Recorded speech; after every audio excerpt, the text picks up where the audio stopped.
오늘 수특 몇 강? 고전소설 1강 포천이문 한번 가보도록 합시다. 이 내용 설명을 한번 해보면 앞부분의 줄거리만 가지고 좀 잠깐 한번 가보도록 합시다. 앞부분의 줄거리만 가봅시다. 여기서는 이제 전공, 이 작품의 주인공이죠. 여기서는 두 사람이 대화를 통해서 소설이 이루어져 있어요. 여기는 전공하고 누구하고 하공, 이 두 사람입니다. 두 사람 다 실제 인물의 실존 인물이에요. 그러니까 실존 인물을 통해서 좀 사실성을 부각했다 이렇게 보시면 될 것 같고, 여기서 전공은 이제 포천 현감으로 와 있어요. 포천 이문이라고 했잖아. 그러니까 포천 현감으로 있는 사람이고 이름은 정태화에서 실존 인물이고요. 여기서 하륜이라는 사람은 개국공신입니다. 조선 태조의 개국공신이고요. 여기서는 하공이라고 나오는데 죽어서 뭘로 나와요? 귀신으로 등장하게 됩니다. 그러니까 귀신으로 등장했다라고 해서 이거 무슨 요소라고 불러요? 전기적 요소라고 부르는데, 우리가 이제 전기적 요소를 하면 우리 이생규장전을 배우잖아. 그것도 전기소설이란 말이야. 그럼 전기가 뜻이 뭐야? 그래, 기이한, 비현실적 요소인 거야. 그래서 이게 전기적 요소 그러면 착각하기 쉽다고. 우리 전기문적, 뭐 일대기 구성 이런 게 아니라 전기적 그러면 비현실적 이런 뜻이야. 그래서 비현실적 요소를 다루고 있는 소설이야. 그래서 이 작품하고 우리가 배울 교과서에 있는 이생규장전하고 해서 이게 전기적 소설에 해당합니다. 앞부분 줄거리 갑시다. 전공이 포천 현감으로 부임하던 날 밤 조선의 개국공신 하륜이 귀신으로 찾아왔어요. 그에게 폐허가 된 자신의 무덤을 돌봐달라는 부탁을 합니다. 그래서 전공이 어떻게 해요? 전공이 이 하공, 하륜의 부탁을 들어줍니다. 그랬더니 하공이 너무 고맙지? 그래서 고맙다고 인사를 하기 위해서 다시 찾아온 거예요. 그럼 여기서 고맙다고 인사하고 다시 찾아왔잖아. 여기서 누구와 누구의 대화? 전공과 하륜의 대화가 되는 거야. 대화는 좀 크게 나눠져 있습니다. 첫 번째 대화는 무엇에 관한 대화일까요? 반칙인가요? 하지도 않고 물어보는 거는? 자, 그러면 대화 첫 번째 어떤 소재로 대화를 하는지 한번 가보도록 합시다. 자, 첫 번째 갑시다. 전공이 정태화예요. 포천 현감입니다. 하공이 귀신이에요. 개국공신이고, 전공이 공손하고 겸손한 태도로 응대하자 하공이 말했다. 이승과 저승의 길이 달라. 내가 결초보온할 길이 없구려 라고 해서, 결초보온 무슨 뜻인지 알죠? 어떻게 죽어서도 풀을 묶어가지고 은혜를 갚는 거야. 그래서 죽어서 은혜 갚는 걸 결초보온이라고 합니다. 그러니까 은혜를 갚다야. 그러니까 은혜를 갚을 길이 없구려. 그래서 허나 사또께서는 저승의 보답을 두터이 받아서, 저승의 대답을 두터이 받아서 수명이 한 등급 연장될 테니 참으로 축하하오. 이렇게 너 저승의 보답을 해서 더 오래 살게 될 거야 라고 말했어요. 전공이 말했습니다. 전공이 말해서 어르신께서 세상을 떠난 후, 여기서 어르신은 누굴 뜻해? 하공을 뜻하는 거야.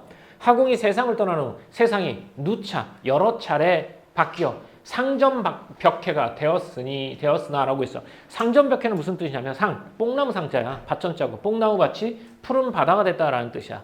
그러면 원래 여기가 뽕나무밭이었는데 그게 뭐가 됐어? 푸른 바다가 됐지. 그럼 무슨 뜻이야? 그만큼 오랜 세월이 흘렀다라는 뜻이야. 그래서 상전벽해는 뽕나무밭이 바다가 될 정도로 오랜 세월이 흘렀다. 많은 변화가 있었다라는 뜻이야. 그래서 하공이 당신께서 세상을 떠나신 후 세상이 바뀌어서 상전벽해가 되었으나 어르신의 영혼이라고 할게요. 영혼은 흩어지지 않았습니다. 저 같은 사람도 죽은 뒤에 이승의 일을 알 수 있습니까? 라고 물어보는 거야. 아니, 하공은 죽은 지가 벌써 300년이 200년이었던가? 200년이 됐는데, 200년이었던 것 같아요.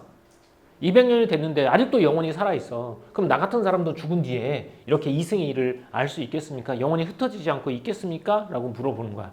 그러니까 여기 첫 번째 소재는 뭐냐면 영혼이 흩어지지 않는 수 있냐, 이거에 대해서 물어보는 거야. 좀 더 가보자. 300년 지났네. 바로 밑에 있는데. 그렇죠? 자, 내 넋은 500년을 지탱하게 되었는데, 이거죠. 내 넋은 영혼이죠. 영혼은 500년 동안, 죽어서도 500년 동안 영혼이 살아있게 되었는데 이제 300년 지났으니 앞으로 몇 년? 200년까지는 알 수 있을 거다. 그러나 200년 뒤에는 아무것도 알 수 없으니 서글프기 그지없구나. 서글프기 그지없다. 이렇게. 그렇다면 세상 사람들 모두가 그럴 수 있습니까? 그러면 세상 사람들 모두가 죽어서 영영이 흩어지지 않고 오랫동안 남아있을 수 있습니까? 라고 물어봤지. 그랬더니 하공이 뭐라 그래?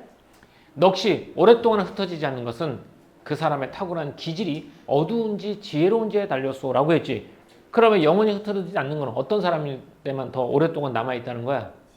그래, 탁월한 기질이 지혜로우면 오랫동안 있는 거야. 그럼 저 사람은 넋이 몇 년 동안 흩어지지 않는데 500년 동안 흩어지지 않는다는 거지. 그러니까 아주 지혜로운 사람이었다는 거야. 그죠? 자, 제왕이나 제상이랄지라도 용렬한 그릇이라면, 좁은 그릇이라면 죽는 순간 아무것도 알 수 없고, 하찮은 초목이랄지라도 빼어난 기운이 모인 것이라면 죽어도 넋이 남게 돼요. 라고 해. 그러면 전공은 얼마나 남을까요? 자, 사또 누구? 정태화, 전공, 포천, 현감. 전공은 정신이 탁월해서 보통 사람의 비할 바가 아니니 죽은 뒤의 홀령이 몇 년은 사라지지 않을 거야? 100년은 사라지지 않을 것이다 라고 말했죠. 그러면 전공은 100년이고요. 하공은 몇 년이야? 500년이지. 그렇다면 이 글쓴이 작가는 누가 더 지혜롭다고 생각하는가? 덕이 높다고 생각하는 거야? 하공. 그래요. 개국공신인 하공의 덕이 더 높다고 생각합니다. 사라지지 않을 것입니다. 라고 해서 여기까지가 이야기 1이에요. 첫 번째 이야기. 죽은 후에 홀령이 남는 것에 대해서 얘기를 하고 있었어요. 근데 이거 별로 중요한 얘기 같지 않죠. 왜냐하면 이 작품을 통해서 당시의 어떤 시대상이라든지 이런 걸 비판할 목적으로 쓴 거란 말이야. 그런데 처음부터 그거 비판할 목적으로 쓰면 좀 그렇잖아. 그래서 앞에다가 이런 가벼운 얘기를 가지고 시작을 해요. 자, 첫 번째 이야기는 뭐라고요? 죽은 후에 홀령이 남느냐라고 물어봤지? 남죠? 어떤 사람이 남는데? 지혜로운 사람은 남는다라고 본 거야. 자, 그 다음 두 번째 이야기에 두 번째 이야기. 저승에 과연 누가 있습니까? 조물주가 있습니까? 이렇게 물어본 거지. 야, 저승에 과연 조물주가 있습니까? 조물주가 뭐야? 만들조. 사물, 만물을 만드신 분을 조물주라고 불러. 그러니까 절대자가 되겠지? 절대자, 신, 창조주가 되는 거야. 창조주가 있습니까? 두 번째 이야기가 첫 번째 영원히 흩어지지 않는 것에 대해서 첫 번째 질문을 했고요. 두 번째는 무엇에 대해서? 그래, 저승에 조물주가 존재하는지에 대해서. 이거에 대한 대답은 노코멘트죠. 저승의 일은 누설할 수가 없으니 묻지 말아주시오라고 말했어요. 이게 두 번째, 조물주의 존재 여부 두 번째야. 여기까지는 별 쓸데없는 얘기고 세 번째부터가 이 글쓰니가 진짜 하고 싶은 얘기가 될 거야. 자, 세 번째 얘기 갑니다. 세 번째 얘기 요거 조금 한번 해보도록 하자. 자, 조물주의 존재 여부가 두 번째 화두였어요. 자, 세 번째 화두 갑니다. 세 번째 화두는 바로 이 작품에서 가장 큰 위치를 차지하는 것 중에 하나인 바로 북벌론이 되겠죠. 자, 북벌론이 뭐예요? 북벌론이 한참 말이 많았죠. 언제 이후에? 병자호란 이후에. 병자호란 이후에 이제 치욕을 당하잖아요, 우리가. 그래서 청나라를 칠 것이냐 말 것이냐 이런 것들이겠죠. 그리고 명나라에 대한 의리를 지킬 것이냐 안 지킬 것이냐 이러고 요거에 대한 얘기가 되고 있어요. 근데 이제 요런 세상의 중심은 우리 중화사상이라고 들어봤죠. 그렇죠? 중화사상. 중화사상이 뭐야? 중화사상이 뭘까요? 세상의 중심에 중국이다? 반쯤만 맞습니다. 왜냐하면 옛날의 중화사상은 세상의 중심에 중국이 있다가 아니에요. 물론 그 중국이 있다가 맞겠죠. 우리가 생각한 중국이 아닙니다. 세상의 중심은 어디에 있다? 바로 한족에게 있다예요. 한족. 그러면 세상의 중심은 중국 중에서도 어떤 족이 세운 중국? 한족이 세운 나라에 뭐가 있다고 봐? 하늘의 뜻이 있다라고 보는 게 중화사상입니다. 그러면 대표적인 한족이 세운 나라가 무슨 나라요? 명나라가 되겠죠. 명나라, 또 송나라, 한나라, 이런 나라, 진나라 이런 나라들이 한족이 세운 나라가 돼요. 그러니까 세상의 중심은 거기에 있는 거야. 그런데 중국 역사를 보면 이 한나라가 세운 나라들도 어떻게 되니? 망하지. 망하고 이민족이 세운 나라가 득세를 하지. 근데 그건 일시적인 거라는 거야. 이민족이 오랑캐가 나라를 잡는 것은 일시적이고 다시 원래대로 하늘의 이치에 따라서 한족이 다시 정권을 잡을 것이다. 이게 중화사상인 거야. 그러면 중화사상은 한족이 그런 사상을 가지고 있는 건 이해하지. 근데 왜 우리는 그런 사상을 갖고 있는 거야? 우리도 중화사상을 받들고 있어요. 세상의 중심이 어디에 있다고? 명나라에 있다고 보는 거야. 그러면 여진족이 세운 청나라는 일시적인 흐름이라고 보고 다시 명나라가 나라를 잡을 것이다 라고 믿고 있었던 거야. 이게 중화사상이야. 근데 우리가 그런 사상을 갖게 된 가장 큰 이유는 임진왜란 때 우리가 누구의 도움을 받았어? 명나라의 도움을 받았다는 거야. 그래서 우리는 명나라에 대한 의리를 지키는 것이 도덕적으로 맞다, 윤리적으로 맞다 이렇게 생각하는 거야. 그걸 여기서는 뭐라고 불렀어? 대명의리. 명에 대한 의리라고 본 거야. 자, 한번 읽어볼게요. 명나라는 큰 은혜를 베풀어 우리나라를 다시 만들어 주었으니. 임진왜란한테 도움 준 걸 말해요. 자, 잠깐 퀴즈 가볼까요? 현세야, 임진왜란이 몇 년입니까? 아주 훌륭합니다. 임진왜란은 1592년이죠. 왜? 쪽발이가 쳐들어왔는데 우리가 1592 있을 때가 아니다. 그래서 1592 해서 1592년이죠. 자, 임진왜란입니다. 우리나라는 명나라와 함께 환난을 슬퍼하고 함께 망해야 할 의리가 있습니다. 라고 했죠. 이 의리가 무슨 의리야? 대명의리야. 명에 대한 의리인 거야. 야, 우리나라는 원래 없어졌어야 되는데 누구 때문에 살아남은 거야? 명나라 때문에 살아남았지. 그래서 우리는 명나라에 대한 의리를 지켜야 돼. 그래서 명나라가 망하면 우리도 망해야 돼. 이런 뜻이야. 그 정도야. 그럼 명나라 망했지. 그럼 우리도 같이 그냥 망하지 않더라도 명나라에 대한 의리를 지키기 위해서 싸우다가 망하면 어쩔 수 없는 거야. 의리를 지키지 않고 살아남는 것보단 의리를 지키다 죽는 게 낫다. 이렇게 하는 게 대명의리입니다. 불행히도 오랑캐 청나라가 대업을 찬탈하고 중국에서 황제를 일컬고 있으니 지금 우리 조정의 신하들은 군사를 일으켜 청나라의 죄를 묻고 천하의 대의를 표교자 하는 정대한 논의를 하고 있습니다. 이 정대한 논의가 무슨 논의라고요? 바로 북벌론이라는 거야. 정대한 논의를 하고 있습니다. 이 일에 기흉이 어떻겠습니까? 길하고 흉한 거야. 길하겠습니까? 흉하겠습니까? 우리가 북벌론을 펼치는 건데 이게 앞으로 돼서 어떻게 될 것 같습니까? 라고 물어보는 거야. 뭐에 대한 의견을 물어보는 거야? 북벌론에 대한 의견을 물어보는 거야. 이게 몇 번째 화두? 세 번째 화두인 거야. 첫 번째는 영원히 흩어지지 않는 것에 대해서, 두 번째는 조물주의 존재에 대해서, 근데 세 번째는 진짜 하고 싶은 얘기가 되겠죠. 북벌론에 대해서 어떻게 생각하는지, 북벌론에 대한 의견을 물어보는 거야. 알겠습니까? 여기 누가 한 말이에요? 전공이 한 말이에요. 읽다 보면 어디까지가 전공이 하는 거고 어디까지 하공이 하는 얘기인지 헷갈릴 수 있어. 그래서 좀 써놨어. 여기까지는 누가 하는 얘기? 전공이 하는 얘기가 되겠습니다. 전공이 이렇게 물어봤어요. 이렇게 물어봤습니다. 그랬더니 하공이 이렇게 말합니다. 기륭은 너무도 알기 쉬우니 물을 것도 없어. 기륭은 너무 쉬우니 물을 것도 없어. 다만 조정의 신하들이 큰 절개를 지키고자, 큰 절개, 이거 뭐야?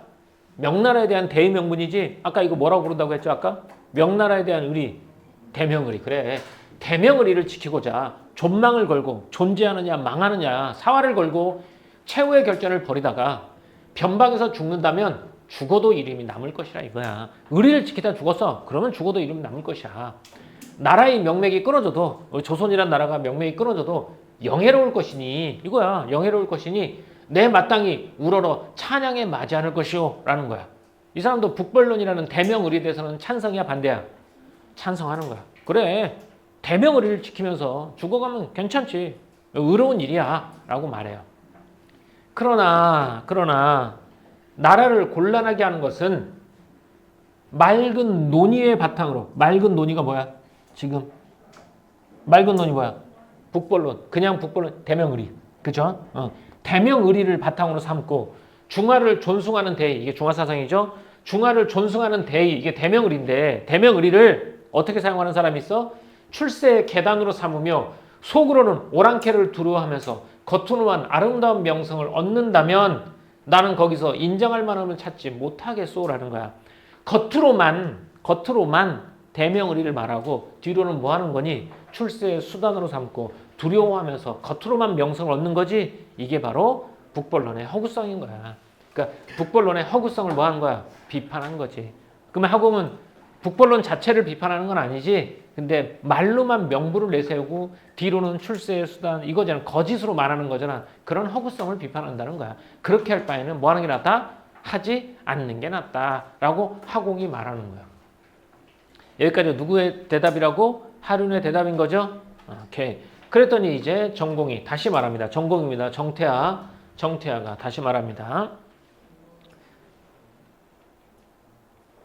자, 다시 한번 해볼까요? 그러면 자, 북벌론에 대해서 먼저 이제 물어보죠. 대명을 지난날 임진왜란에 도움을 줘서 우리가 이제 청나라를 치자 이렇게 말하고 있는데 거기에 대해서 기륭이 어떻게 되겠습니까? 라고 물어봤어, 전공이. 그랬더니 하공이 뭐라 그래요? 아, 그 올바른 뜻이지. 그렇다면 죽어도 좋은 거 아주 좋아. 다만 그런 대명의리 안에 출세의 수단으로 삼거나 겉으로만 명성을 쫓고 안으로는 들어와요 겁내고 있지 그럴 바에는 안 하는 게 맞다라고 보라. 그러니까 대승적으로 보면 북벌론이 맞지만 그 안에 순수하지 않은 것이 껴있어. 그래서 북벌론의 허구성이라고 말하는 거야. 그걸 비판합니다. 그랬더니 전공이 다시 말합니다. 우리나라는 장정들을 긁어 모아 군대를 이루면 100만 군사를 넉넉히 갖추고 우리 100만 명의 군사를 갖출 수 있고요. 여러 거울의 비축된 곡식은 몇 년을 지탱하기에 충분합니다. 즉 군사도 충분하고요. 군량도 충분합니다. 밤낮으로 훈련하면 정예 군대를 이룰 수 있습니다. 그래요. 군사도 100만인 군대를 만들 수 있고요. 군량도 충분합니다. 또 이들이 압록강을 건너고 경계 밖으로 나아가면 우리 군대의 함성이 이르는 곳마다 우리가 100만 읽고 와 가게 되면 명나라의 유민들 있지? 한족의 유민들이 누구인들 청나라 군대의 대오에서 이탈해서 무기를 내려놓고 우리 군대를 맞이하지 않겠습니까? 이런 뜻이야. 청나라 군대에는 여진족의 군대는 한족도 껴있을 거 아니냐. 명나라 유민들이. 걔네들도 우리가 청을 치러 가면 그쪽에서 이탈해서 우리 쪽에 붙을 것이다 라고 말하는 거야. 좀 더 가볼까요? 또 오삼계의 군대가 오삼계에게 원래 명나라 사람인데 청나라에 몸을 의탁한 사람이야. 그러니까 이 사람도 청나라의 반기를 들고 여전히 이제 운남에 있는데 정예 부대의 군량도 충분하니 만약 이들과 힘을 합해 명나라의 황실을 부응하기로 맹세한다면 어찌 만전지책이 아니겠습니까? 원리 훌륭한 계책이 아니겠습니까? 라고 본 거야. 그렇죠? 그러면 이 사람은 지금 북벌에 대해서 긍정적으로 봐, 부정적으로 봐? 긍정적으로 보죠. 준비가 되어 있다고 보는 거죠. 긍정적으로 보는 이유가 뭐냐? 첫 번째, 100만 명의 군대가 있다는 거야. 두 번째, 군량도 충분하다는 거야. 세 번째, 우리가 가면 누가 흡수될 거야? 명나라의 유민이 흡수될 거야. 그리고 누구랑 오삼계의 군대랑 합치면 청나라 한번 해볼 만하지 않겠습니까? 라고 말하는 거지. 그렇죠? 여기까지가 이제 북벌 준비가 완료됐다. 이렇게 말하는 거야. 됐습니까? 그랬더니 이제 누구의 얘기가 나와야 되겠어? 하공의 얘기가 나와야겠죠? 여기까지가 전공이니까. 그러면 하공, 사또, 하공이 말합니다.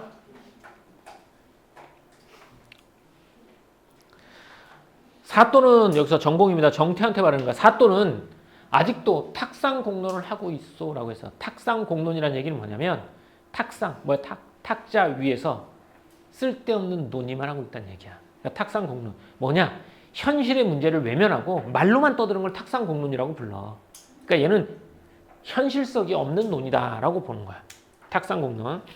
아니 아직도 사또는 탁상공론을 하고 있어.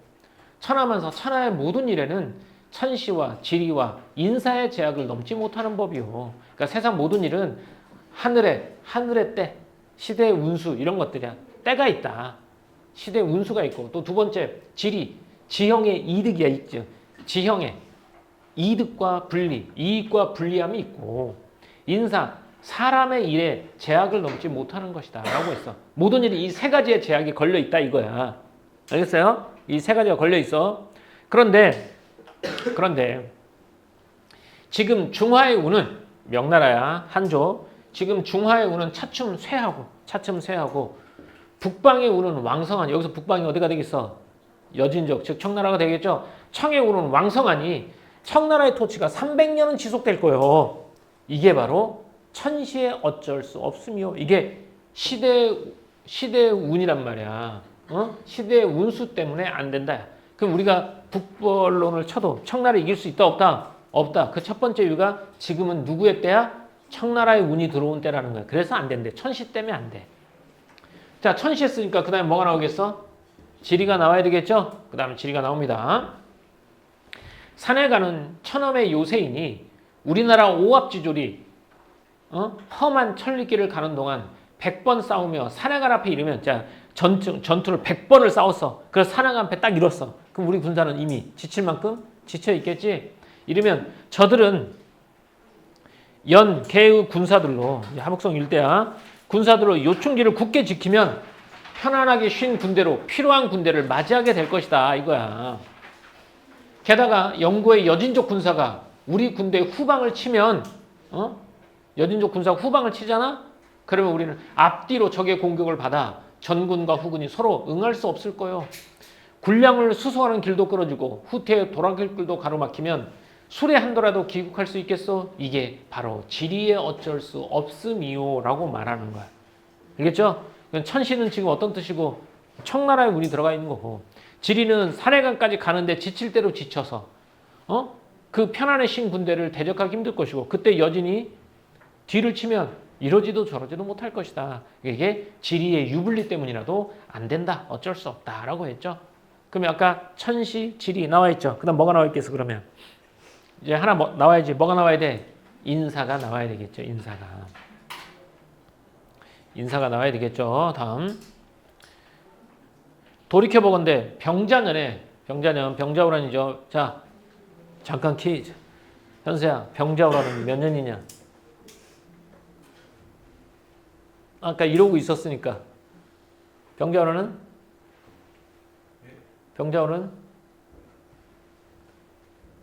1636년? 63년? 36년 같은.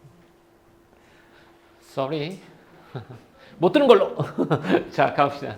돌이켜보건대 병자년의 저들은 기병 수천으로 우리 영토 깊숙이 들어와 마치 드넓은 바다에 외로운 배 한 척 넓은 들판에 썩은 풀 같은 신세였지만 이거야. 야, 수천 명이 우리나라 한가운데로 들어온 거야. 그럼 우리나라한테 완전히 포위된 상태잖아. 그런 상태였지만 신세였지만 수천리 우리 땅에 저들을 똑바로 쳐다보는 사람 하나 없더니 마침내 도성까지 침략당해 굴욕적인 강화 조약에 운명을 걸고 말았어. 이렇게. 지금 오랑캐의 부강함은 그때에 비할 바가 아니요. 우리 군대의 진법은 고작해야 장사진뿐이고, 장사진은 뭐야? 길게 늘어선 진을 장사진. 우리 진법이 이거 하나밖에 없다 이런 뜻이야. 진법도 약하고 용렬한 장수나 나약한 병사들은 적을 보면 미리 후퇴할 생각부터 하니 젖먹이를 호랑이 굴로 들여버리는 것과 무엇이 다르겠소. 이거 우리나라 사람이 안 듣는 거야. 이 인사. 또 오삼계는 임금의 은혜와 의를 저버리고 나라를 배신한 뒤 스스로 재위를 엿보고 있으니 이런 자와 동맹하는 것은 불가하오라는 거야. 세 번째, 인사적인 문제로 있어서도 안 된다 이런 뜻이야. 세 가지로 인해서 된다 안 된다? 야, 북벌론은 안 돼. 그래서 이게 북벌론의 허구성을 비판하는 거야. 정의 말합니다. 참으로 말씀하신 그대로입니다. 화의를 고수해야 하겠습니다. 라는 얘기죠. 화의, 누구와? 청과 화친을 고수, 지켜야 되겠습니다. 그대로 유지해야 되겠습니다. 라는 얘기예요. 북벌론은 말이 안 될 것 같습니다. 라고. 자, 하공이 말합니다. 우리나라 사람들은 허황된 논의를 좋아하다가 막상 일이 닥치면 겁부터 집어먹소. 좀 전에 하신 말씀은 모두 부질없는 생각에 지나지 않소. 아까 좀 전에 하신 말씀이 뭐겠니? 야, 우리가 100만 군대 있고 군량도 충분하고 우리가 가면 유민들이 흡수될 거고 5.3개랑 합쳐지면 할만하지 않겠냐? 이런 것들은 다 뭐여자? 부질없는 생각에 지나지 않는다. 즉 아까 위에 있는 사자성어를 쓴다면 부질없는 생각 뭐에 지나지 않는다? 탁상공론에 지나지 않는다라고 본 거죠. 여기가 몇 번째 이야기? 이야기 3, 세 번째 북벌론에 대한 견해가 나와 있겠죠. 자, 첫 번째는 영원히 흩어지지 않는 것에 대해서, 두 번째는 조물주가 존재하는지에 대해서, 세 번째는 뭐에 대해서? 북벌론에 대한 견해가 나오죠. 여기서 많은 부분을 차지하고 있죠. 이게 어떻게 보면 이 사람이 진짜 하고 싶은 이야기일 거야. 이 작가가 하고 싶은 이야기란 말이야. 그러니까 그 당시에 이제 실학자들 사이에서는 이 북벌론의 허구성에 대해서 많이 얘기하죠. 우리가 알고 있는 대표적인 실학자, 북벌론의 허구성을 주장한 실학자 누구 있죠? 허생전, 연암 박지원의 허생전. 거기서 허생전이 시사삼책을 내세우잖아요. 이것도 안 된다, 저것도 안 된다. 이완 장군한테. 모르는군요. 자, 다음 갑니다. 세 번째 이야기가 나왔어요. 그 다음 몇 번째 이야기가 나오겠니? 네 번째 이야기가 나옵니다. 그 네 번째 이야기는 이제 북벌론은 끝났으니까 네 번째 이야기는 국정 운영에 대해서 물어봅니다. 우리나라의 국정, 나라의 정치가 어떻게 하면 잘 유지될 수 있겠습니까? 그래서 국정 운영과 관련된 얘기가 나옵니다. 자, 갑니다. 우리나라의 법이 지극히 훌륭하나 법이 오래되면 폐단이 생기는 법인지라 폐단이 생긴대요. 오래되면 폐단이 생겨요. 지금 백성들에게 해를 끼치고 국종을 좀먹는 것이 일일이 열거할 수 없을 지경입니다. 그러니까 나라의 정치를 좀먹는 벌레 같은 새끼들이 많은 거야 지금. 그래서 어르신께서는 가르침을 주시기 바랍니다 라고 말했지. 누구한테 물어보는 거야? 하공한테 물어보는 거야. 지금 국정 좀먹는 것들이 많은데 국정 운영을 잘하기 위해서는 어떻게 해야 됩니까? 라고 말하지. 근데 여기서 야 자기가 이거 소설이잖아. 자기가 말하는 대로 하면 되잖아. 근데 왜 자꾸 죽은 사람의 입을 빌려서 귀신의 입을 빌려서 이 얘기를 자꾸 하는 거야? 정당성 부여? 개국공신의 정당성 부여? 근데 요거보다는 대놓고 얘기하면 그 당시 분위기에 욕먹을 것 같은 거야. 그래서 약간의 책임을 회피하기 위해서 전적으로 책임을 지기가 싫어서 다른 사람의 입을 빌리는 거야. 그래서 그 허생전에서도 마지막에 뭐하니? 도망가잖아. 예, 그런 것도 역시 그런 이제 너무 급진적인 계획이다 보니까 당시에 그 비난이나 화사들 이런 것들 있지, 이런 것들을 피하기 위한 의도적인 장치로 귀신이 이런 걸 주장한 걸로 만들어 놓는 거야. 이렇게. 자, 부유한 권세가예요. 자, 부유한 권세가. 이게 왜 그러냐면 여기서 국정하는데 갑자기 권세가가 왜 나오겠어? 국정이면 나라의 운영인데 그래서 나라의 운영을 뭐 권세가의 운영과 빗대어서 설명을 한 거야. 이거 내용 전개 방법 뭐죠? 권세가의 이야기와 국정의 나라의 살림의 이야기를 서로 빗댔어요. 유사한 상황으로 보고 빗대어서 설명했어요. 뭐죠? 유추가 됩니다. 맞아요. 유추예요. 그러니까 비유의 확장인 거야. 이거 유추인 거야. 그럼 여기서 권세가의 이야기는 뭐가 되겠어? 국정이라고 보면 되겠죠? 그럼 권세가는 뭐가 되겠니? 국가가 되는 거야. 부유한 권세가에 국가에 노예가 많은 곡간과 곡식 창고와 동산과 채만마다 지키는 자를 두고 농사와 길쌈과 물 깃는 일과 나무하는 일마다 담당하는 종이 있소. 이 8가지 일은 본래 폐단의 근원이 아니나라고 말했어요. 즉 국가에는 부유한 권세가에는 노예가 있잖아. 근데 국가에는 뭐가 있다는 거야? 그러면 벼슬아치들이 있다는 거야. 그래서 곡간과 곡식 창고와 동산과 채마밭 몇 개냐? 하나, 둘, 셋, 넷, 다섯, 여섯, 일곱, 여덟 이렇게 해야 각각 맡은 일을 할 때야. 국가에도 각각 맡은 일하는 벼슬아치들이 있어요. 이 8가지는 본래 폐단의 근원이 아니야. 원래 이 8가지 일 자체가 문제가 되는 것은 아니야. 문제가 되는 것은 근원이나 종 하나가 자기 직분을 다하지 못하면 한 가지 일에 폐단이 생기고라고 했어. 그럼 여기서 종 하나가 뭐가 되겠니? 신하가 되겠지. 국가가 8가지 사업을 하는데 신하들이 자기 직분을 다하지 못하면 한 가지, 그러니까 하나의 신하가 자기 직분을 제대로 하지 못하면 하나의 폐단이 생기고 8명의 직분이 다하지 못하면 8가지 폐단이 생긴단 말이야. 알겠지? 부유한 권세가의 노예가 제 일을 안 하면 폐단이 생기는 거고 국가의 신하가 제 일을 제대로 하지 않으면 뭐가 생긴다? 폐단이 생긴다라는 뜻이야. 그러나 가장이 용렬하고 게으른 종을 가장 여기서 권세가의 우두머리 가장이잖아. 그럼 국가의 우두머리 뭐야? 왕, 임금이 용렬하고 게으른 종은 어떻게 해요? 게으른 종은 누가 되겠어? 게으른 신하가 되겠지. 얘를 뭐해? 도태시켜버려. 이 새끼 일 안 하네. 너 내일부터 나오지 마. 잘라버리고. 부지런하고 똑똑한 신하겠지. 얘를 뭐하면 그 자리를 대체한다면 게으른 너 나가고 부지런한 일로 와. 이렇게 한다면 모든 일이 어떻게 될 거다? 잘 돌아갈 거예요. 하물며 나란 일이야 더할 나위가 있겠습니까? 라고 본 거지. 그러면 권세가는 뭐라고 했어요? 일 안 하는 종은 자르고 부지런한 종을 끌어들이면 되자 이거잖아. 이런 것처럼 국가에서도 국정을 운영함에 있어도 게으른 신하를 어떻게 도태시키고 부지런한 신하를 어떻게 등용하면 대체하면 된다라고 보는 거죠. 그래서 여기서 보면 잘 봐요. 권세가 뭐에? 나란 일에 빗댔죠? 그래서 권세가 밑에는 종이 있고 나란 밑에는 신하가 있어요. 권세가는 게으른 종은 도태시키고 부지런한 종을 등용하는 거죠. 이런 것처럼 나란 일도 게으른 신하는 도태시키고 부지런한 신하로 대체한다면 어떻게 된다? 해결 방안이 될 것이다 라고 본 거야. 그래서 이걸 설명하기 위해서 얘를 끌어들였어. 그래서 이걸 뭐라고 한다? 유추라고 한다는 거야.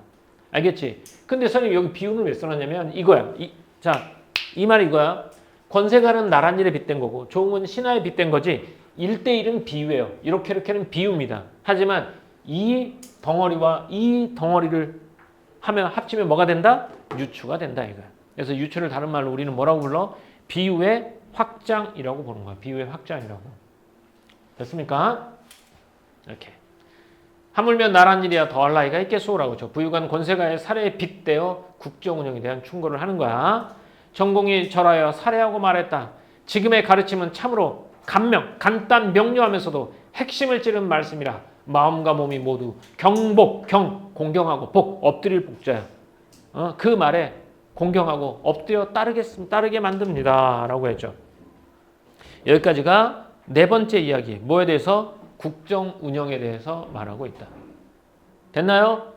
네, 국정 운영에 대해서 말하고 있습니다. 다음. 내가 오랫동안 이승에 머물 수 없으니 이제 작부를 고해야겠소. 사또는 몸조심하고 안녕히 가시오. 라고 해서 끝났죠? 이렇게 해서 몇 가지 이야기? 네 가지 이야기가 끝났습니다. 됐습니까? 오케이. 요 내용이 이 내용이에요. 자, 이 내용에 대해서 한번 우리가 봐야 되겠죠?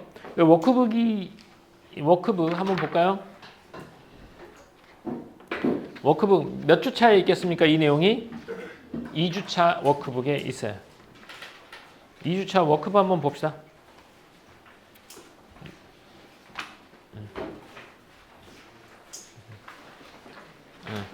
2주차 워크북 마지막에 있죠? 이렇게 워크북 9페이지에 있어요. 9페이지. 9페이지에 보면 여기 있는 내용을 꼼꼼하게 읽어보면 크게 문제될 건 없을 겁니다. 읽어보고 한번 넘겨볼까요? 넘겨보면 뒤에 보면 여기 나와 있죠? 이렇게 여기 나와 있고 마지막에 핵심 체크 5개 보면 네 가지 주제에 대해서 묻고 답하는 게 있어요. 여기 있는 내용 꼼꼼히 읽어보면 크게 어려운 내용은 없을 거예요. 이게 수능 특강에 나온 것들은 교과서에 나오는 것들은 소설이 좀 길어요. 하지만 수특에 나오는 것들은 길이가 좀 짧고 비교적 내용도 단순합니다. 그래서 거기 있는 내용 잘 읽어보면 여기에 대해서 큰 문제는 없을 겁니다. 됐습니까? 네. 잘라다 갈게요. 수특 2강 5월 소식부터 가보도록 합시다. 정지영의 5월 소식이죠. 제목이 5월 소식이잖아. 계절적 배경이 언제라고? 5월. 5월이면 이제 초여름이라고 볼 수 있어요. 초여름의 소식이라고 했어요. 그러니까 5월 자체가 소식일, 제목만 보자면 5월 자체가 소식일 수도 있겠고 또는 5월에 소식이 온 것이라고도 해석할 수 있겠죠. 그러니까 작품 읽을 때는 항상 제목을 먼저 보고 생각해 봐야 돼요. 근데 여기서 보면 5월 소식은 5월에 온 편지가 되겠습니다. 5월 소식입니다. 한번 가볼게요. 오동나무 꽃으로 불 밝힌 이곳이라고 했어요. 진짜 오동나무 꽃이 불 밝힌 거예요? 아니죠. 오동나무 꽃이 핀 이 꽃 천여름이 그립지 아니한가? 라고 물어봐. 너 이곳이 그립지 않니? 라고 물어본 거네. 그죠? 어린 나그네 꿈이 시시로 파랑새가 되어 오려니 라고 했어요. 봐봐. 되어 오는 거지. 뭐가 되어서 오는 거야? 파랑새가 돼서 오는 거지. 무엇이? 어린 나그네 꿈이 파랑새처럼 오는 거야.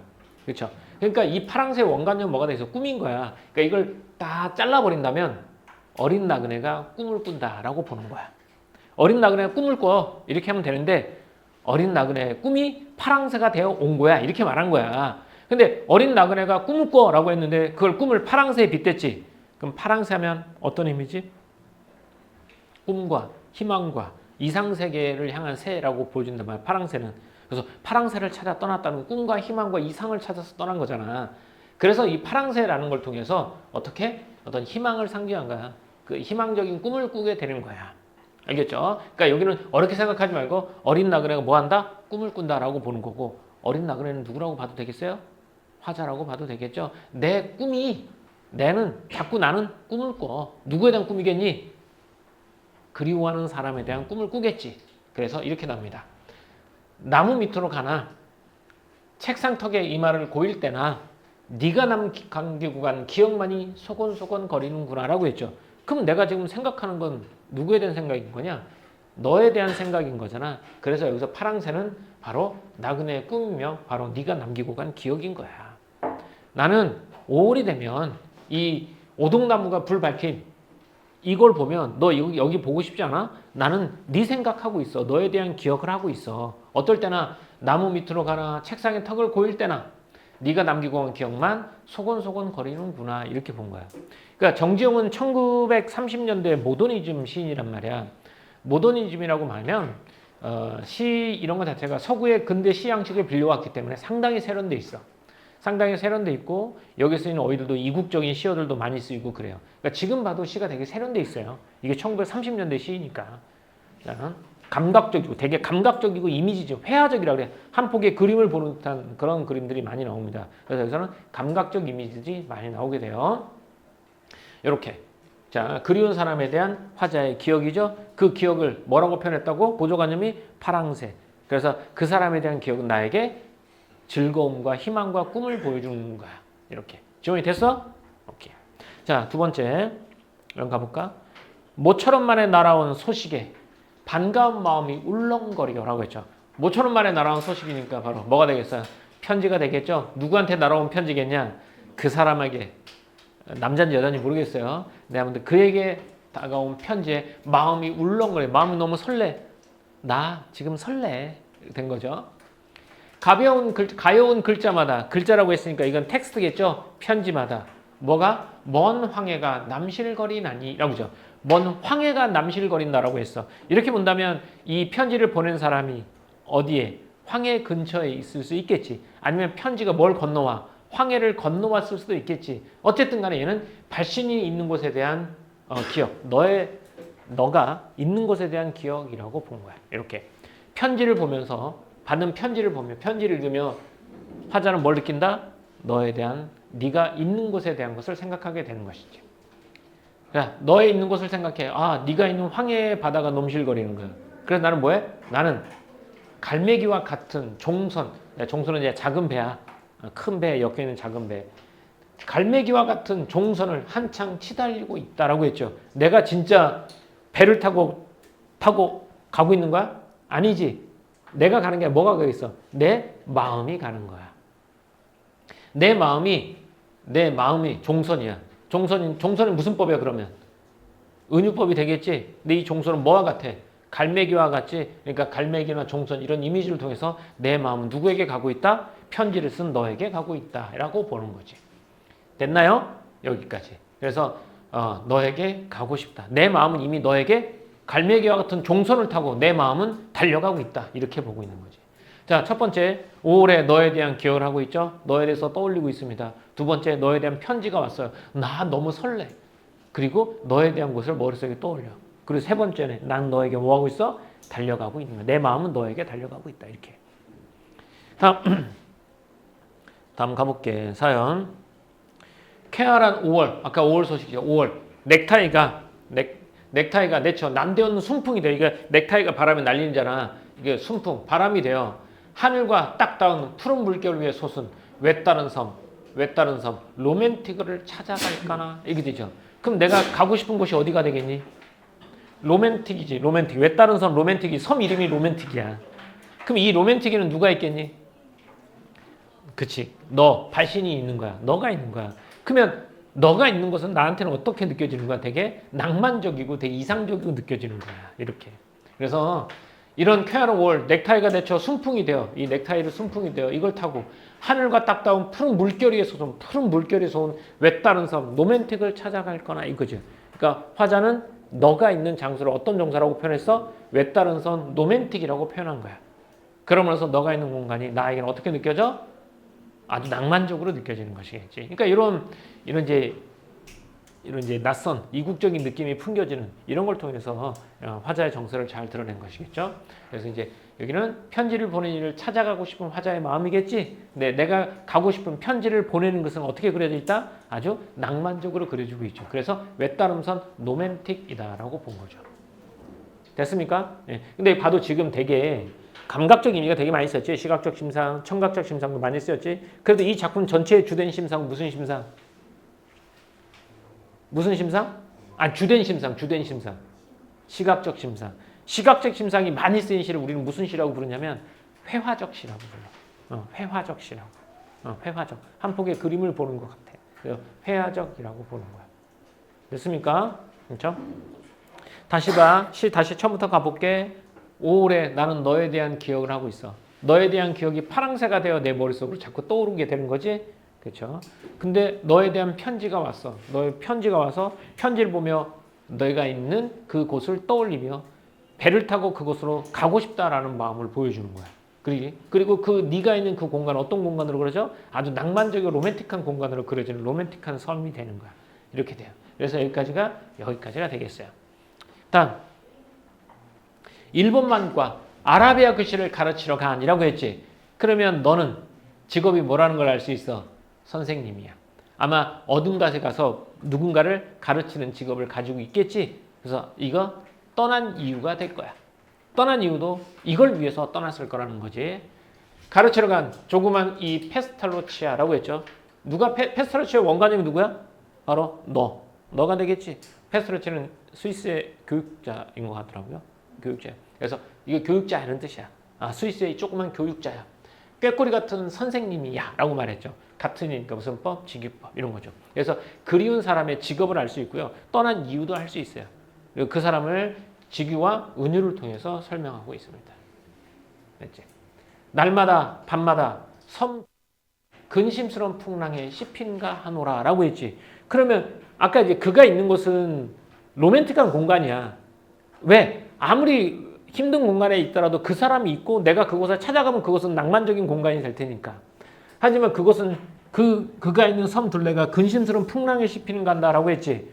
그러면 그가 있는 공간이 마냥 긍정적인 공간은 아닌 것 같죠? 그래서 그가 있는 공간에 대한 걱정과 근심이 있는 거지. 이렇게. 그래서 날마다 밤마다 섬 둘레가 근심스러운 풍랑에 씹히는가 하노니 은은히 밀려오는 듯 멀리 우는 오르간 소리 이렇게 돼 있어요. 그럼 여기서 오르간 소리가 뜻하는 건 뭘까요? 멀리서 은은히 들려오는 오르간 소리 이렇게 돼 있죠. 여기서는 이 오르간 소리는 실제 오르간 소리일 수도 있고요. 그렇죠? 그리고 누군가를 떠올리는 소리가 있고 아니면 마음속에 그곳에서 우리는 이 물결 소리가 오르간처럼 들려올 수도 있고요. 이렇게. 그래서 오르간에 대한 의미는 선생님이 이 워크북에 좀 써놨으니까 워크북에 있는 거 좀 이따 같이 한번 보도록 합시다. 이렇게 되면 이 시는 일단 간단하게 정리해볼까요? 화자는 누구죠? 화자는 나죠. 화자가 대상은 누굽니까? 너. 지금 상황은 어떤 상황이죠? 상황. 너가 떠났죠. 그죠? 떠났죠. 뭐 하러 갔어요, 얘는? 가르치러 간 것이죠. 그죠? 이게 상황이에요. 화자는 여기 있고 내가 그리워하는 너는 떠났습니다. 그곳 상황이 긍정적인 것 같진 않죠? 누군가를 가르치러 떠났습니다. 그런 상황에서 나는 그 사람의 기억을 떠올리고 있죠. 그리고 그 사람의 편지가 왔죠. 그래서 편지가 와서 그 사람이 있는 공간을 머릿속에 그려보죠. 근데 머릿속에 그려본 그 공간은 어떤 공간이야? 아름답고 낭만적인 공간을 그려져 있고 나는 그곳으로 달려가고 싶다라는 거고 그 사람에 대한 그리움을 나타내고 있다는 거지. 그래서 그 사람에 대한 그림을 하고 있으니 멀리서 무슨 소리가 들려? 오르간 소리가 들린다라고 했으니까 이 오르간 소리는 아마 그 사람이 있는 공간에서 은은히 전해져 오는 소리일 수도 있고 아니면 뭐 들을 듯 듣더라고 했으니까 실제 오르간 소리일 수도 있고 이렇게 되죠.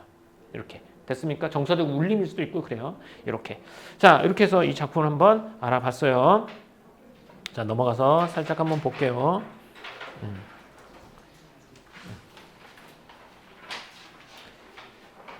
이 작품은 편지를 보낸 이에 대한 그리움의 정서를 드러낸 시로 1927년 6월 5월 소식을 발표할 당시 시의 말미에 1927년 경도라고 쓰여있던 것을 통해 경도 어디죠? 경도. 일본의 되게 유명한 여행지죠. 경도는 한문으로 읽으면 경도가 되죠. 하지만 일본어로 발음하면 교토가 경도입니다. 교토라고 쓰여있던 것을 통해 정정이 일본 교토에서 유학하고 있을 때 쓴 작품이라는 것을 알 수 있다라는 거죠. 네, 동경은 도쿄. 동경. 가봤어? 교토? 야, 교토가 저기 아니냐? 그 사슴 새끼들. 거기 나라냐? 교토는 뭐지? 교토는 퍼플상가인가? 박지성. 맞아. 이렇게 뭐 그거 있어. 그렇게 그래. 그렇습니다. 외래어나 외국어의 사용, 감각적 이미지의 사용 나와 있죠. 외래어나 외국어 뭐 있어요? 로맨틱이란 말 쓰이죠. 그리고 감각적 이미지 너무 많이 나오죠. 비유적, 직유, 은유. 를 통해서 정지용만의 어떤 모더니즘적 감상을 엿볼 수가 있다라고 봤습니다. 자, 다음 여기 가볼게. 감각적이고 회화적 이미지 바탕 나와 있고 아까 회화적인 게 뭐라고 그랬죠? 시각적 이미지가 많이 쓰는 건 회화적 이미지입니다. 비유적 표현을 활용하여 대상에 대한 그리움과 애정을 드러냈다라고 보겠죠. 자, 화자의 정서 가볼게요.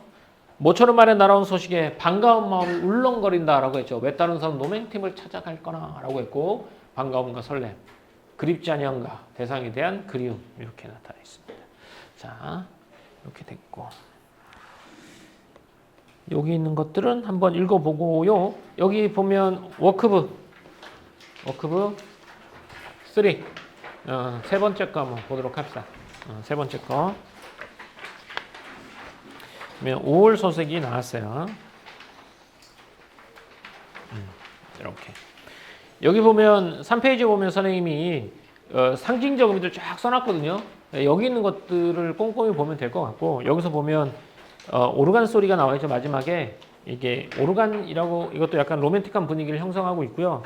이게 오르간이 그 파도 소리일 수도 있고 또는 화자의 어떤 마음이 반영된 소리일 수도 있고 실제 오르간과 비슷한 소리가 들려올 수도 있단 말이야. 요거와 관련된 것 좀 알아보도록 합시다. 자, 그렇게 됐어요.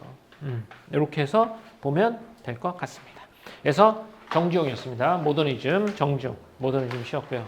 이 다음 작품 역시 누구 거냐면 김광균의 와사등인데 이 김광균 역시 1930년대 모더니즘입니다. 이거 두 개 작품 다 모더니즘 작품을 나타내고 있는데요. 일단 이 모더니즘에 대해서 좀 설명을 좀 해보면 이 모더니즘을 다른 말로 하면 뭐라고 부르냐면 주지주의라고 불러요. 주지주의. 그러니까 주지주의의 반대말은 주정주의거든요. 그러니까 주자는 중심되다, 주되다라는 뜻이겠고 정은 감정, 정서 중심, 지는 지성 중심이라고 보는 거야. 그러니까 이게 내용적인 모더니즘이야. 내용적으로 그럼 모더니즘은 지식인의 눈으로 세상을 보는 거잖아.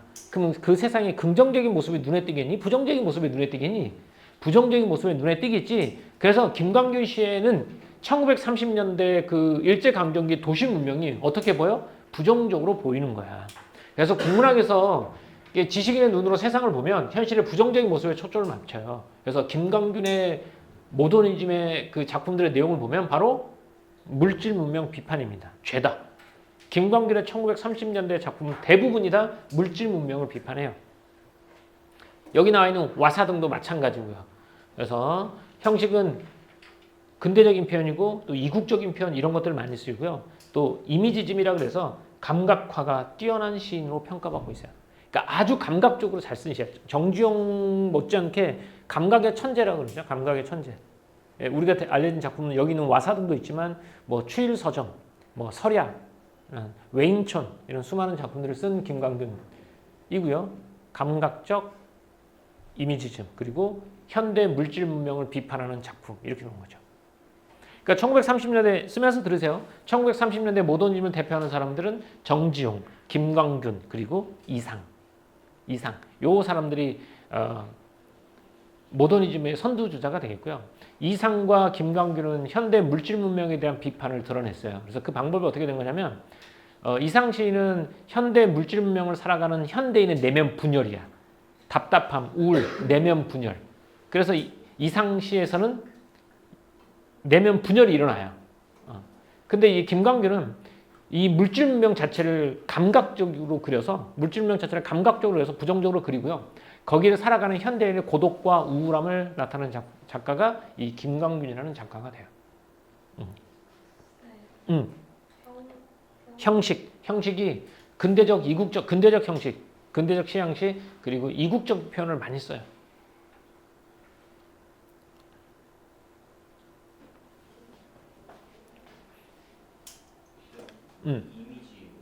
이미지즘, 이미지즘, 모더니즘, 이미지즘 할 때 즘이야.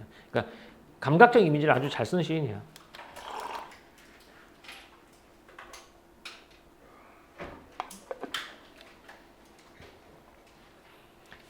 자, 이 작품 갑시다. 네네네네네. 네네. 아, 됐습니까? 제목이 와사등이잖아. 와사등이 뭐냐면 와사등은 가스등이에요. 가스등. 가스등인데 가로등이라고 보면 돼요. 가스등이면서 가로등입니다. 그러면 제목이 가로등이잖아. 이 가로등이 아까 김광규 씨의 특징이 뭐라고? 뭘 비판한다고? 물질 문명을 비판하잖아. 이 와사등, 가스등이 바로 물질 문명을 상징한다고 봐도 돼요. 그래서 차단한 등불이 하나라고 있죠. 여기서 등불이 뭐가 되겠어? 와사등. 그래, 가스 가로등이야. 그러니까 차단한 가로등인데 이 차단한이라는 말은 내가 다 가렸냐? 나한테 비춘 걸 보고 써. 차단한이라는 말은 김광균이 쓰는 표현이에요. 다른 시인들은 안 써요. 김광균만 써요. 그러니까 차단하는 그러면 차가운 느낌도 있지만 또 동떨어진 외로운이라는 느낌도 좀 담겨져 있거든요. 차단한 등불이니까 차고 외로운 등불이 하나라고 본 거야. 그러니까 등불이 몇 개? 하나. 어디에 걸려 있어요? 텅 빈 하늘에 걸려 있어요. 그래서 하나라는 통해서 외로움과 고독, 텅 빈 해서 공허함 이런 것들을 느끼는 거야. 그러니까 차단한 등불이 하나, 이 가로등불이 하나, 빈 하늘에 하나 덜렁 걸려 있는 거야. 그래서 거기서 외로움과 공허함을 느끼는 화자의 대면 심리를 드러내죠. 저런 걸 통해서도 내 호올로라고 했죠. 호올로 뭐라고요? 그렇지, 시적 허용이지. 홀로 어딜 가라는 슬픈 신호냐라고 했죠. 그러면 현대 물질 문명인 상징한 이 가로등 안에서 현대인인 나는 뭘 느끼는 거야? 홀로라고 했으니까 고독감을 느끼지. 그리고 어딜 가라는 슬픈 신호냐니까 나 어디로 가야 할지 알아 몰라. 모르지. 그래서 방향상실이야. 방향상실과 그로 인한 슬픔을 노래하는 거야. 그러니까 이 한 구절에 어떻게 보면 김광균이 말하고 싶은 게 다 있어요. 현대 물질 문명 아래에서 고독과 방향상실로 인한 뭘 느끼고 있는가? 슬픔을 느끼고 있는 나 자체는 누구라고? 현대인인 거야. 그래서 현대를 살아가는, 현대 물질 문명을 살아가는 현대인의 고독과 슬픔, 우울, 방향상실 이런 걸 드러내는 거야. 됐죠? 여기 시적 허용이 많아요. 차단한, 비인, 홀로 이거 다 시적 허용이에요. 그렇죠? 이렇게. 자, 여기 다 압축되어 있어. 근데 이걸 좀 더 풀어보자고. 그럼 여기서는 이제 물질 문명을 상징하는 게 등불, 저 와사등이었잖아. 근데 여기서는 또 다른 것들이 나오게 됩니다. 긴 여름해라고 했는데 이거 긴 여름해도 되잖아. 줄표 썼잖아. 그러니까 어떻게 느껴져? 더 길게 느껴지지? 그치? 이런 걸 뭐라고 하냐? 긴 거를 단순히 의미상으로 보여준 게 아니라 시각적으로 보여준 거야. 이렇게 찍혀서 긴 여름해라고. 그래서 이거 시각적으로 뭘 시각적으로 보여준 거야? 그래, 길 느낌을 뭘로 시각적으로 보여준 거야. 이렇게. 아마 줄이 여기서 여기까지 더 길어졌으면 더 길게 느껴졌을 거잖아. 그러니까 이거 없이 긴 여름보다는 긴 하면 이거 줄표의 길이에 따라서 아 진짜 긴가 보다라는 거죠. 그래서 시간을 시각화시켜서 표현한 거죠. 긴 여름해가 황망이 어떻게 됐고 날개를 접었대요. 무슨 법? 날개. 사람한테는 날개가 없죠. 물론 선생님한테는 숨겨져 있긴 하지만 함부로 펼쳐줄 수 없죠. 사람한테는 날개가 없어요. 그래서 무슨 법? 화류법. 그럼 여름해가 황량인 날개를 접었다는 얘기는 해가 졌다는 얘기죠. 해가 졌습니다. 해가 져서 이제 뭐가 돼? 홍서가 해가 졌으니까 뭐가 돼? 저녁이 됐죠. 자, 저녁입니다. 여기는 이제 야경이에요. 야경. 해가 졌으니까 야경입니다. 늘어선 고층 빌딩이 있지. 해가 지니까 늘어선 고층 빌딩이 뭐처럼 보여요? 창백한 묘석이죠. 무덤 앞에서 지금 비석처럼 보인다는 거야. 그럼 비석하니까 어떤 느낌이 할까? 무서워? 쫄? 좀 황량하고, 그렇죠? 그런 느낌이죠. 황량한 느낌. 그래서 늘어선 고층은 무덤에 있는 돌같이 황혼에 젖어서 찬란한 야경이죠. 밤 풍경 뭐처럼 보여요? 무성한 잡초인양 헝클어져 있어요. 이렇게. 그러니까 헝클어졌다는 얘기는 어쨌든 무질서하고 황량하고 무질서한 거야. 이게 바로 김광균이 바라본 도시 문명에 대한 생각입니다. 여기서 늘어선 고층과 찬란한 야경은 뭘 상징한다고요? 도시 문명, 도시 물질 문명을 상징합니다. 도시 물질 문명이 어떻게? 무덤처럼 황량하고요. 또 잡초처럼 헝클어져 있어요. 무질서해 보이는 거야. 그래서 이런 물질 문명 앞에서 도시 사념은 생각이에요. 생각이 벙어리 되어 입을 다물다라는 거죠. 이런 도시 문명 속에서 아무것도 생각할 수 없는 현대인을 말하고 있어요. 그러니까 모더니즘, 현대 물질 문명을 살아가는 현대인의 내면 고독과 불안, 우울 이런 걸 나타내는 사람이시야. 그렇죠? 그리고 감각적으로 도시 문명을 그려냈지, 감각적으로 그려냈는데 그 모습이 긍정적이야, 부정적이야? 부정적으로 그려지는 거죠. 이렇게. 그래서 도시 문명의 무질서함과 무생명성인데 이걸 이제 무질서함으로 말을 했고 얘를 무생명, 무덤이니까 무생명성이라고 말했죠. 어쨌든 도시 문명을 부정적으로 보고 있는 거야. 자, 그럼 시에서 만약에 시험에서 나오겠죠. 도시의 물질 문명을 상징하는 거, 뭐 이연에서 찾아서라고 뭐가 되겠어? 아니, 고층과 찬란한 야경. 그러면 물질 문명에 대한 화자의 태도를 드러내는 말이 뭐가 되겠어? 묘속과 잡초가 되겠지. 이렇게. 그리고 생각은 도시 문명 속에서 아무것도 생각할 수 없는 현재의 처지, 상황. 됐어? 좀 더 가보자.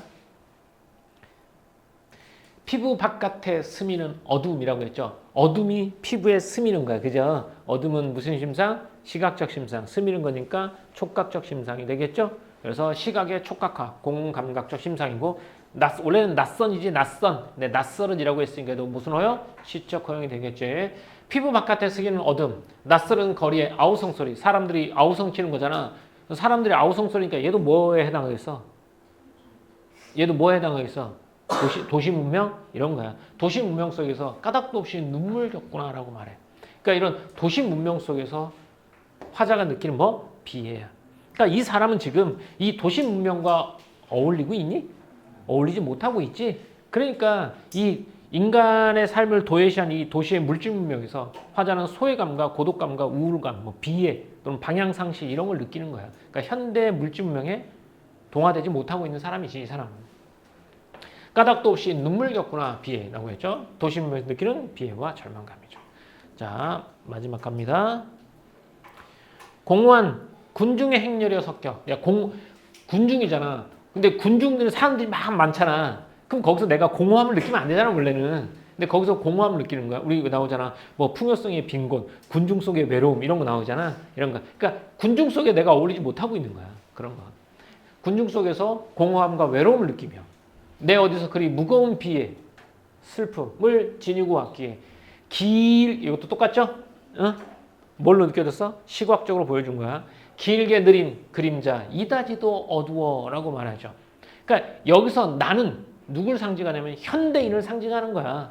그래서 나의 그림자가 이다지도 어두워라고 말하는 거죠. 아까 회화적 또 나왔지. 회화적인 무슨 심상이 많이 쓰인 거라고? 시각적 심상이 많이 쓰인 거겠죠. 여기서는 이제 군중 속에서 뭘 느껴? 공허함을 느끼고 외로움을 느끼는 현대인이 되겠죠. 현대인은 나니까. 마지막에 또 나왔죠. 내 어디로 가라는 슬픈 신호기. 나 어디로 가는 슬픈 신호냐. 방향상실로 인한 슬픔. 차다른 등불에나 빈 하늘에 걸려 있다라고 했죠. 이런하고 똑같죠. 똑같진 않죠. 여기서는 차다른 등불이 먼저 나오지만 여기서는 차다른 등불이 뒤에 나오죠. 그러니까 처음과 끝이 같거나 비슷하니까 무슨 구조? 수미상관 구조가 되겠습니다. 자, 수미상관 구조. 물론 이게 어디에 나와 있냐면 워크북에 나와 있긴 하겠죠. 자, 수미상관의 효과 첫 번째 뭘까요? 강조. 한 번 얘기도 될 걸 두 번 얘기했어요. 강조. 두 번째는? 그렇죠. 맨 앞과 맨 뒤에서 딱 틀을 잡아주지. 그러니까 구조적, 형태적 안정감. 또 리듬감. 어쨌든 반복이면 의미 강조하고 리듬감 무조건 나오죠. 또 하나. 여운 형성. 마지막을 읽잖아요. 그럼 마지막과 처음 같잖아. 그럼 마지막을 읽으면 어디가 떠올라? 처음이 떠오르는 거야. 그래서 순환 구조라 그래. 우리도 어쩌다가 되게 노래 부르다 보면 가끔 노래가 끝이 안 나는 경우가 있지 않냐? 계속 이어지는 거 있잖아. 그런 것처럼 이게 처음과 끝이 이어지는 순환 구조로 되면 이 책을 다 읽고 덮어도 다시 처음으로 돌아가서 작품 속에서 빠져나오지 못하는 이런 여운을 주는 게 수미상관의 효과라고 볼 수 있겠죠. 여기서는 다양한 표현법들이 되게 많이 쓰였어요. 감각적 이미지는 말할 것도 없고 뭐 공감적 심상, 그 다음에 이거 시각적으로 보여주는 표현들이라든지 또는 직유법, 뭐 은유법 이런 것들이 많이 나와 있죠. 이렇게 이런 표현들이 잘 나타나 있습니다. 자, 넘어가 볼까요?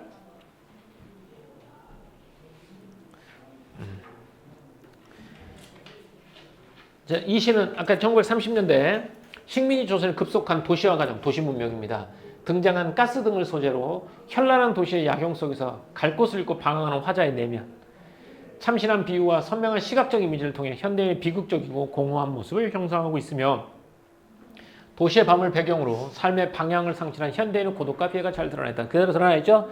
작품 잘 설명했어요. 감각적인 묘사, 뭐 묘석과 같이 또는 이제 화류법 날개를 접고 또는 잡초 이거죠. 헝클어져 있는 거 이런 비유적인 표현을 썼고 수미상관, 시적 허용 뭐 이런 것들을 많이 썼습니다. 감각적 요거 뭐 피부 바깥에 스민 어둠이 어둠이 스몄지. 공간학적 심사 뭐에 뭐하? 시각의 촉각화. 청각적 심상이 되겠고 뭐 이렇게 나오 이런 회화적 이미지 비유적 표현 묘석과 같이 잡초 인양 이거 무슨 법이야? 서연이 이거 얘는 묘석과 같이는 직유법이네. 얘도 직유법이 되겠죠. 둘 다 직유법입니다. 작가의 개성과 모더니즘 경향이 잘 드러나 있는 작품이라고 볼 수 있습니다. 이렇게 요것도 이제 워크북을 한번 볼까요? 살짝 한번 볼까? 와사등 보면 여기 보면 옆에 표현법 잘 써놨고요. 선생님 따로 원래 이제 수미상관의 효과를 안 써놓으려다가 급하게 써놓은 느낌이 나죠. 모두 다 알고 있을 것 같긴 하지만 혹시나 해서 여기다가 써봤습니다. 그래서 이제 여기 나와 있는 표현들 잘 해보고 표현도 표현이지만 이 시는 되게 단순한 거야. 여기서는 도시 물질명을 상징하는 것들 쫙 보여주고 거기서 느끼는 화자의 감정과 태도 싹 보여주는 거야. 그걸로 끝이야. 그래서 현대 물질명을 살아가는 현대인의 고독, 방황, 슬픔, 비애 이런 것들을 나타낸 작품이라고 보면 되겠고요. 뒤에서도 보면 감각적 이미지를 나오고 화자의 정서가 나타나는 표현들도 많이 나와 있으니까 여기 있는 것들 꼭 보면 될 것 같습니다. 셔터 할까요?